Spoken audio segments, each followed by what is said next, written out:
C'est la 4e aire de lavage à l'EID Méditerranée, après Canet-en-Roussillon, après Sauvian et Montcalm l'an dernier. Cette année, c'était le tour de Narbonne.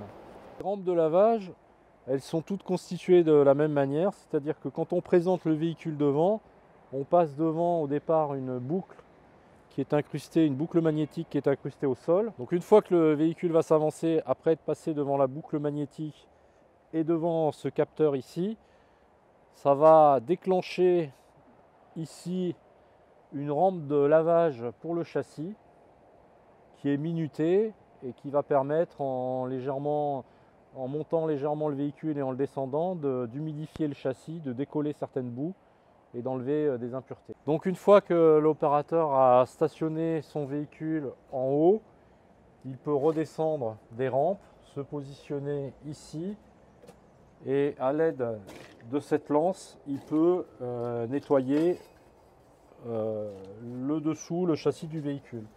A savoir que cette lance, comme l'autre qui se trouve sur l'aire plate, c'est une lance qui fonctionne à l'eau chaude et qui dispose d'un système de mise en route d'un liquide de lavage. En desserrant cette poignée, on amène un liquide de lavage et en la refermant, il n'y a plus que l'eau qui fonctionne. L'ensemble des eaux récupérées dans le caniveau vont arriver ici. On a ici deux systèmes de vannes sphériques. Celle-ci qui va s'ouvrir lorsqu'on sera dans le lavage d'un véhicule dit non souillé. Et en s'ouvrant, elle va partir sur les deux tampons qu'on voit ici, qui sont un débourbeur, un dégraisseur. Et ensuite, l'ensemble va partir, va traverser tout le terrain vers ce qu'on appelle au fond du terrain une noue. Une noue, pour faire simple, c'est une sorte de piscine d'une trentaine de mètres cubes remplie de gravillons et d'éléments drainants. Si jamais on a sélectionné l'option véhicule souillé, eh bien cette vanne eau propre va rester fermée et c'est celle-ci qui va s'ouvrir. Cette électrovanne, en s'ouvrant, va basculer les eaux qui sont souillées dans ce regard qui est équipé d'une pompe. Cette pompe va automatiquement remplir ce qu'on appelle la cuve des eaux souillées qui se trouve ici. C'est une cuve de 30 mètres cubes qui permet de récupérer les effluents. Ici, on retrouve l'arrivée d'eau qui ensuite passe par un adoucisseur ici avec son sel. Et puis ensuite, on retrouve ici le système de détergent qui peut être mis en action, comme je vous l'ai montré tout à l'heure, avec les rampes, le réglage du détergent. Ensuite, ici, on a un ballon d'eau chaude avec un mitigeur.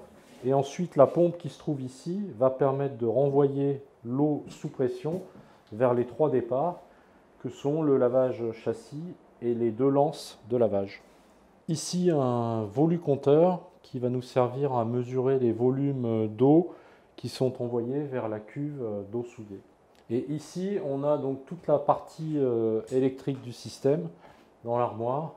La petite nouveauté sur cette aire par rapport aux autres, c'est ce petit boîtier qui nous servira en fait à communiquer à distance avec l'ensemble du système. Et surtout donc l'automate qui gère, c'est l'intelligence en fait de l'aire de lavage qui gère l'ouverture, la fermeture des vannes, la remontée d'un certain nombre d'alarmes, tout se trouve en fait ici. Donc au début de l'aire de lavage, le système de commande opérateur qui est extrêmement simple, il se met en route grâce à un badge qui est inséré ici dans le lecteur de badge. Et ensuite, on a un écran tactile extrêmement simple puisqu'il suffit d'appuyer dessus et de choisir si on part sur un lavage d'un véhicule souillé ou non souillé. Le dernier élément servant au dépotage de la cuve d'eau souillée.